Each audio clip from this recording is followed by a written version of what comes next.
आमचे प्रतिनिधी लक्ष्मण घाटोळ हे नाशिकवरून या बडगुजर आणि त्यांच्या ताफ्याबरोबर मुंबईपर्यंत आले। मुंबई मरीन ड्राईव्हला हा सगळा ताफा आणि हे सगळे कार्यकर्ते थांबले आणि तिथून चालत शक्ती प्रदर्शन करतच ते भाजप कार्यालयामध्ये आता दाखल झालेले आहेत। लक्ष्मण घाटोळ आपल्याबरोबर आहेत उपस्थित, त्यांच्याशी बोलूया। लक्ष्मण,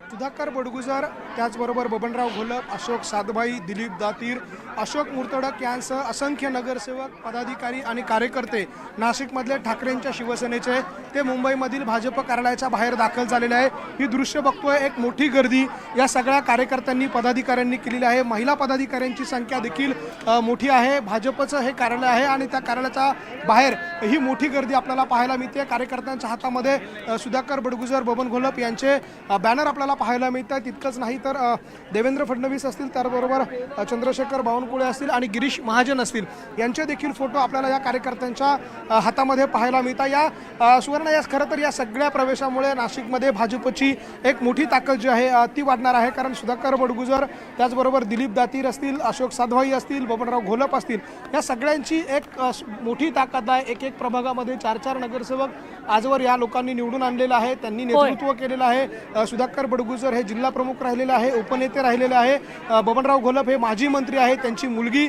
स्वतः महापौर राहिलेली आहे, मुलगा आमदार राहिलेला आहे। त्याचबरोबर अशोक सातभाई हे गटनेते राहिलेले आहे, दिलीप दातीर हे सभागृह नेते राहिलेले आहे। अशा पद्धतीनं हे सगळे ताकदीचे लोक आहे आणि म्हणून हा पक्षप्रवेश महत्त्वाचा मानला जातो। अशोक मुर्तडक हे माजी महापौर होते, ते देखील प्रवेश करताय, त्यामुळे एक मोठी ताकद भाजपला या प्रवेशामुळे मिळणार आहे।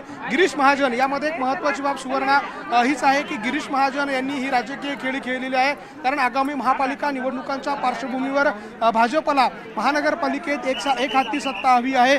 उद्या जर महायुतीमध्ये काही बिघाडी झाली, एकला चलो रेचा जर नारा द्यावा लागला तर पक्षाची ताकद तिथे असावी। 70-80 नगरसेवक स्वतःच्या पक्षाचे निवडून यायला हवे आणि तितके उमेदवार त्या ताकदीचे असावे, म्हणून गिरीश महाजनांनी ही खेळी खेळलेली आहे। ही केवळ ठाकरेंच्या गटाला, ठाकरेंच्या शिवसेनेला हा शह नाही आहे, तर मित्रपक्ष असलेल्या शिंदेंच्या शिवसेनेला देखील एक प्रकारे इशारा आहे। जर जागा वाटपामध्ये जर काही बिनसलं, बिघडलं तर भाजपची ताकद इतकी आहे हे दाखवण्याचा प्रयत्न या निमित्ताने होणार आहे आणि हेच कारण या सगळ्याच्या मागे आहे।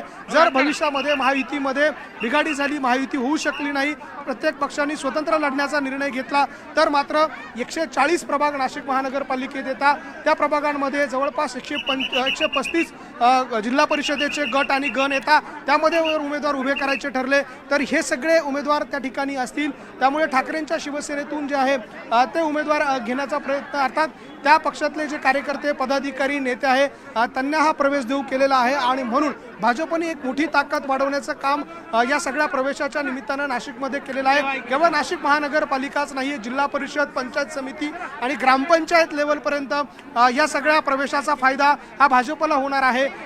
शहरी पक्ष म्हणून भाजपला ओळखलं जात होतं आणि म्हणून अशा परिस्थितीमध्ये बबनराव घोलपांसारखा नेता घ्यायचा, ज्यांनी समाज कल्याण मंत्री पद भूषवलेलं आहे। त्याचबरोबर नाशिकच्या ग्रामीण भागामध्ये गाव तिथं शिवसेनेची शाखा खोलण्याची जबाबदारी ज्या घोलपांवर बाळासाहेब ठाकरेंच्या काळात होती, ते बबनराव घोलप अनुभवी आहे, त्यांना घेण्याचा प्रयत्न या निमित्ताने केलेला आहे आणि गिरीश महाजन शेवटपर्यंत या प्रवेशासाठी आग्रही होते। स्वर्ण, आपल्याला कल्पना आहे स्थानिक पदाधिकाऱ्यांचा विरोध होता, सगळा विरोध झुगारून भाजपने हा प्रवेश दिलेला आहे। मला लक्ष्मण तुम्हाला हाच प्रश्न विचारायचा होता की बडगुजरांना घेण्यावरून नाशिकचा भाजपचा एक गट नाराज होता, तरी सुद्धा गिरीश महाजनांनी आपलं वजन लावलं भाजपमध्ये या पक्षप्रवेशासाठी, असं म्हणायचं का?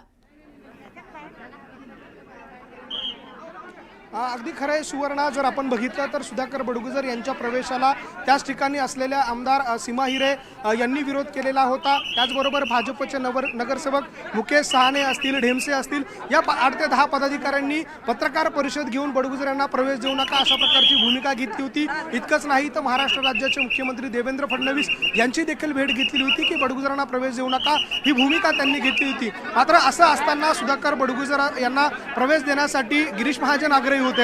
या मागे राजकीय गणित आहे, राजकीय खेळी आहे.